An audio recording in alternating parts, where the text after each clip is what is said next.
What if I told you that a man's obsession with you doesn't start with your beauty, your kindness, or how much you give, but the moment you hurt his ego just enough to make him question his power over you? Sounds cruel? Maybe. But let's talk about reality, not fairy tale. The truth is, men aren't wired to fall in love with comfort.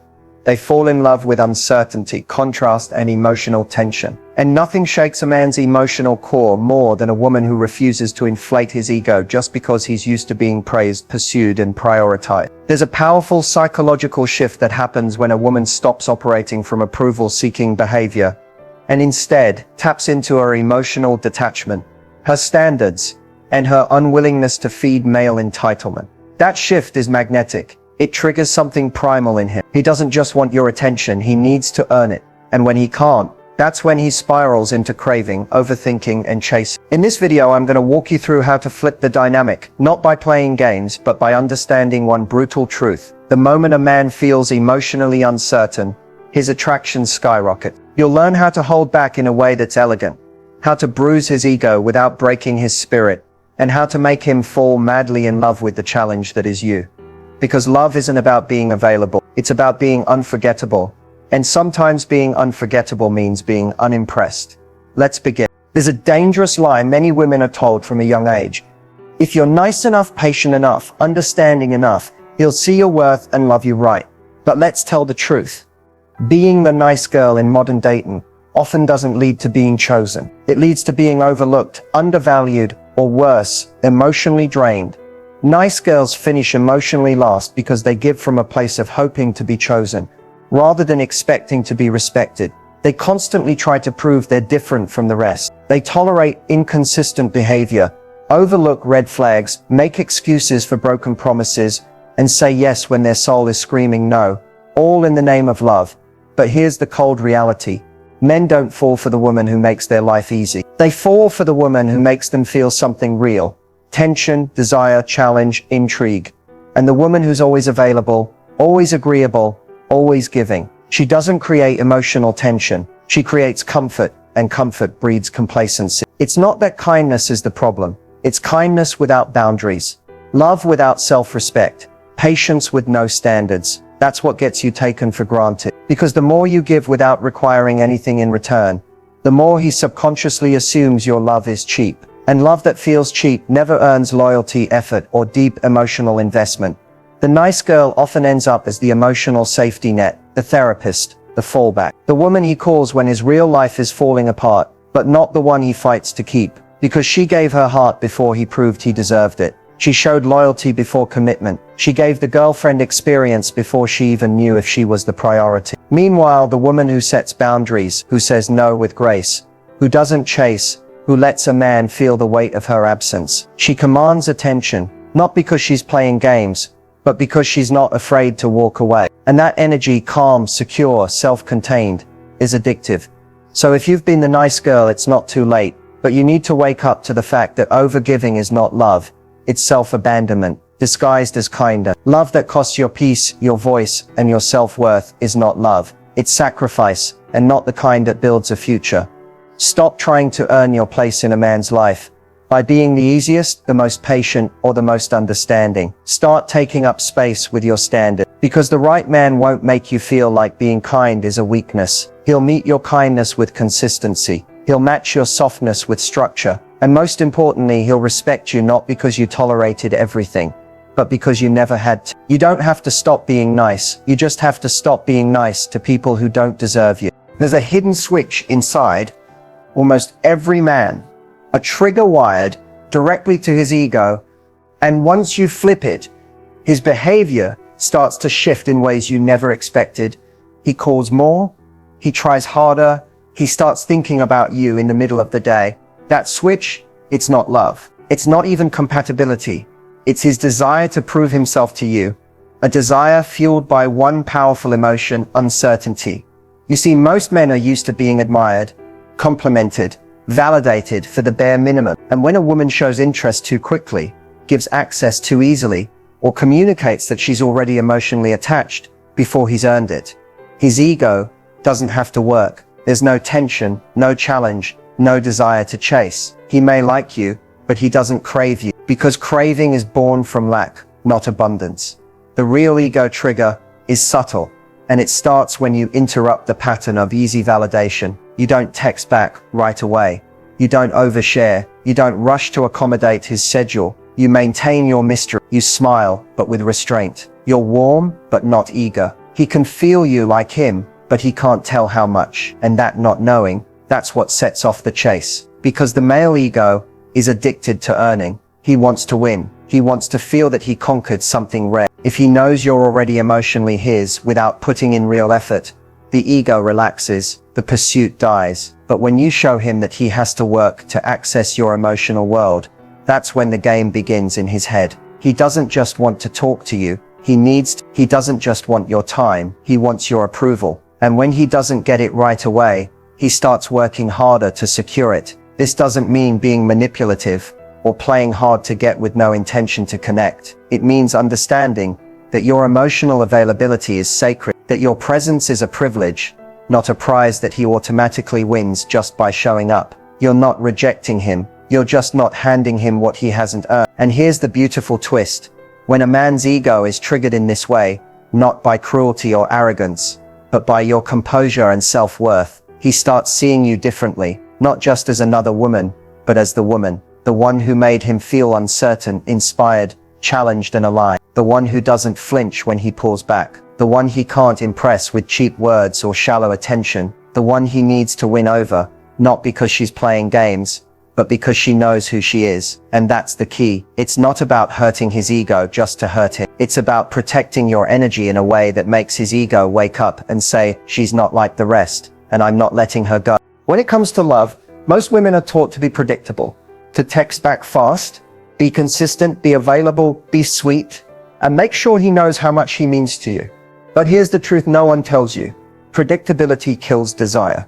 Certainty feels safe, yes, but it rarely feels exciting. And men don't chase what feels certain. They chase what feels just out of reach. Unpredictability doesn't mean being flaky or toxic. It means being multidimensional. It means you're not emotionally dependent on his validation, his schedule, or his moods. It means your life doesn't revolve around when he calls or whether he gives you attention. You're emotionally centered, but you're also unreadable in the most magnetic way. Think about it. The moment he knows what you'll say, how you'll respond, that you'll always be there, the game is over. Not because he stops liking you, but because his mind stops being stimulated.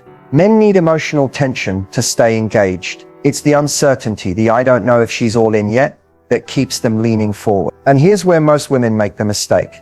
They give him everything too soon. Their schedule, their emotions, their attention, their approval. Without even realizing it, they become fully transparent, and while that might feel loving, it strips away the mystique that fuels attraction. The power of unpredictability is in keeping him emotionally alert. He doesn't know if you're free tonight, because sometimes you're not. He doesn't know if that look you gave him meant you're impressed or just being polite. He doesn't know if he's winning you over or still earning your trust. That slight uncertainty doesn't repel him.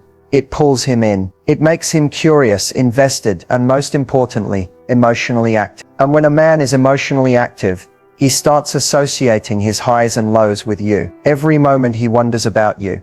Every second he replays your last conversation. Every time he questions whether he said the right thing, you're becoming part of his emotional wiring. And that's when he starts to fall. Not because you were easy to read, but because you were unexpected in a world full of women trying too hard to be liked. Unpredictability also signals one powerful truth: you have options. You're not clinging to the outcome. You're not desperate to lock anything down. You're open but not needy, warm but not chasing, feminine but not desperate. And that subtle difference is what keeps high-value men coming back. So if you've ever wondered why things fizzled out after giving your all, ask yourself this: did he know too much too fast? Did you become predictable before he had a chance to miss you? In love, mystery is not manipulation, it's protection, it's power. And it's the one thing that makes a man stop in his tracks and ask himself, who is she really, and how do I make her mine before someone else does? There's something unsettling, almost magnetic, about a woman who doesn't react, who doesn't chase, who doesn't crumble when he pulls away. And while society may label her as cold, to a man, she feels powerful. Why? Because in a world where so many women respond emotionally, over-explain, or try to fix what's broken, she becomes the one thing he can't control. And that's what shakes him. Coldness, in the context of dating, doesn't mean cruelty. It's not about being distant just to punish him. It's about the emotional restraint of a woman who doesn't beg for clarity, doesn't plead for love, and doesn't collapse into panic the moment she feels uncertainty.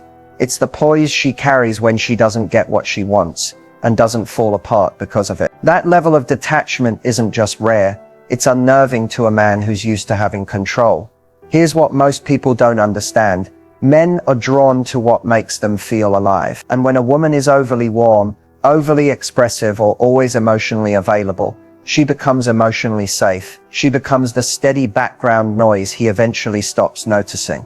But when she responds with silence, when she doesn't mirror his energy, when she withdraws with elegance and gives him nothing to feed his ego, that absence starts echoing in his mind. He'll replay her reactions, try to decode her silence, wonder why she didn't react, and most of all, he'll feel that unfamiliar sensation. He's not in control. That's what coldness does. It disrupts his ego. And that disruption, it sparks desire. Because desire isn't born in certainty. It's born in the gap between what he wants and what he's actually getting. Coldness also communicates this.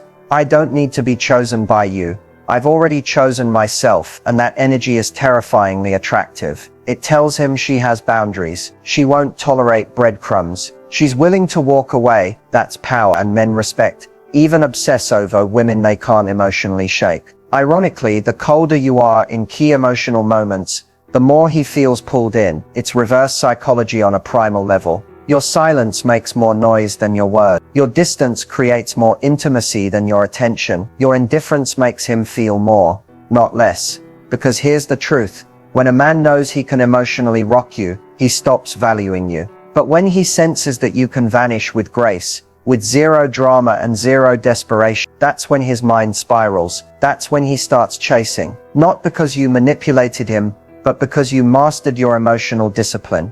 So the next time you're tempted to react, to explain, to soften your stance just to keep the peace, pause, let the silence speak. Let your absence do the heavy lifting. Because in that space, he won't just feel your coldness. He'll feel your power, and he'll realize that if he doesn't show up right, he'll lose something he can't replace. One of the most painful traps women fall into is overinvesting emotionally in a man far too early. It starts subtly, answering every text within seconds, rearranging your schedule to accommodate his, thinking about where the relationship is going after only a few dates, reading into every word he says and hoping he's the one. But here's the hard truth. Emotional overinvestment too soon doesn't make a man love you more. It makes him value you less. When a man senses that you've become emotionally attached before he's even shown consistent effort, the dynamic shifts. He no longer has to earn your affection. He doesn't feel the need to impress you. The mystery fades, the challenge disappears, and worst of all, he starts to feel in control. The emotional scale becomes unbalanced, with you constantly giving, hoping, and overthinking, while he sits back comfortably detached. But the real danger of overinvesting isn't just that it turns him off. It's that it disconnects you from your own power. You start abandoning yourself to gain him. You stop listening to your intuition. You overlook red flags. You excuse bad behavior. You confuse chemistry for compatibility. And before you know it, your emotional world revolves around a man who hasn't even proven he deserves to be at the center of it. So how do you stop overinvesting? It starts with a mental shift. He is not the prize. You are. His attention is not a gift. Your energy is. Stop seeing every interaction as a step toward forever. Instead, treat the early stages for what they are, a trial period. He's not your man until he proves himself through consistent action over time. No more falling in love with potential. No more fantasizing about who he could be. You only respond to who he actually is in real time. The key is emotional discipline.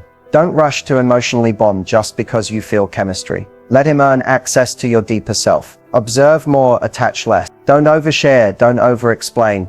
Don't offer emotional intimacy that hasn't been reciprocated with effort and consistency. Protect your peace until it's safe to open up. Also, build a full life outside of him. Pour into your passions, your friendships, your goals. When your life is full, you don't feel the urge to emotionally attach to someone prematurely, because you know you're already whole without them. That energy, the energy of fullness, confidence, and calm detachment, is what makes a man invest in you, not the other way around. And remember, you don't have to be cold to be powerful. You just have to be selective. Every time you pause before overgiving, before emotionally spiraling, before chasing, you're honoring yourself. You're showing the universe and him that your heart is not cheap, that your love must be earned, not assumed. The less you overinvest in the wrong people, the faster the right one will show up and fight to earn every part of you. You don't have to yell, insult, or play dirty to shake a man's ego. In fact, the most powerful way to bruise his ego is so subtle, so graceful, that it leaves him both intrigued and unsettled. It's not about being mean, it's about being unmoved, and that one trait alone can flip the dynamic entirely. A man's ego isn't always loud or obvious. Sometimes it hides behind confidence, charm, or even vulnerability. But underneath it all, most men carry an unspoken desire to feel desired on their terms. The moment you shift the power by not giving him that, by showing that his presence doesn't impress or overwhelm you, that's when his ego takes a hit. Start with this. Don't be overly impressed. When he brags, name drops, flexes his money, status, or popularity, just smile politely and change the subject. Don't reward his performance. Let your silence or neutral response say, "That's not what gets my attention." Suddenly, he's unsure. And that uncertainty, it eats at him. Another powerful move is to not initiate. When you stop texting first, calling, or chasing conversations, you send a silent message. If you want me, you'll have to come get me. You're no longer fueling his ego with the comfort of your constant interest. And when that comfort disappears, he starts questioning his grip on you. Then there's the art of lightly disagreeing. When he expects you to laugh at his jokes or agree with his opinions just because he said them, surprise him. Challenge an idea, offer a different perspective, say "I don't really see it that way," and leave it at that. You've just signaled that you're not here to play along, you're here to be real, and that quiet independence is more disarming than any insult could ever be. You can also withhold emotional reaction. When he cancels plans last minute or gives half-hearted effort, don't argue or explain how disappointed you are. Just respond with calm indifference, "No worries," followed by silence. That lack of emotional payoff, it bruises the ego more than a fight ever could. He expects drama. Instead, you give him distance. And in that quiet space, his mind starts spinning. Complimenting others in his presence, casually, effortlessly, can also strike a chord, not in a disrespectful way, but in a way that reminds him he's not the only one who can catch your eye. Say something kind about another man's ambition, style, or intellect. Just enough for him to notice that your attention isn't locked on him. It's subtle, but trust me, it lands. Finally, the biggest ego bruise of all, being okay without him. When you radiate that you're content, happy, and thriving in your own life, with or without his energy in it, that hits differently, because it says "You don't complete me. I was whole before you showed up." And that quiet, confident detachment, it's not cold, it's not rude, it's powerful. It's the kind of energy that shakes a man up and makes him realize he's not in control. Obsession doesn't start with beauty. It doesn't even start with chemistry. It starts with energy. The kind of energy that high-value women naturally radiate. They don't chase, they don't prove, and they never need to be chosen. And that's exactly why men find themselves completely drawn in, even addicted to them. A high-value woman doesn't create obsession by begging for attention or trying to win love. She creates obsession by being deeply rooted in herself. She knows who she is. She knows what she brings to the table, and she refuses to shrink just to keep a man interested. That self-assurance is magnetic. It leaves a man constantly wondering, how do I get closer to her, and how do I keep her? She creates obsession by having boundaries that are non-negotiable. If he crosses a line, emotionally, physically, or spiritually, she doesn't explain it 10 times or wait for him to realize. She simply steps back. That quiet discipline sends a loud message. You don't get to access me when you haven't earned me. And a man will feel that loss hard, not because she screamed or chased, but because she disappeared with dignity. High-value women also create obsession by maintaining mystery. They don't reveal everything up front. They share just enough to be open, but never so much that there's nothing left to discover. They understand that men are wired to pursue, to unravel, to figure her out. And when she remains unpredictable, emotionally elegant, but never entirely readable, he stays engaged. Because mystery invites pursuit, and pursuit breeds emotional investment. She's not the loudest in the room, but her presence is undeniable. She doesn't need to prove her worth. Her energy does that for her. The way she walks, the way she holds eye contact, the way she doesn't rush to fill silence. All of it tells him, I don't need you, I choose you. And that choice is rare. That rarity creates scarcity, and scarcity creates value. Obsession also builds when she doesn't react to pressure. If he pulls back to test her, she doesn't flinch. If he plays games, she doesn't participate. If he disappears, she doesn't check. That emotional steadiness is unnerving to a man who's used to women crumbling at the first sign of distance. It makes her unforgettable, because she's not just another girl, she's an experience. And most of all, a high-value woman creates obsession by being fulfilled in her own life. She has goals, friends, passions, and joy that exist with or without him. That independence isn't threatening, it's intoxicating. It shows him that being with her is a privilege, not a rescue mission. He starts to fear losing her, not because she's manipulative, but because she's irreplaceable. That's what obsession really is. A man realizing that no matter who else he meets, no one will feel like her. If you truly want a man to crave you for life, it starts with one simple but powerful truth.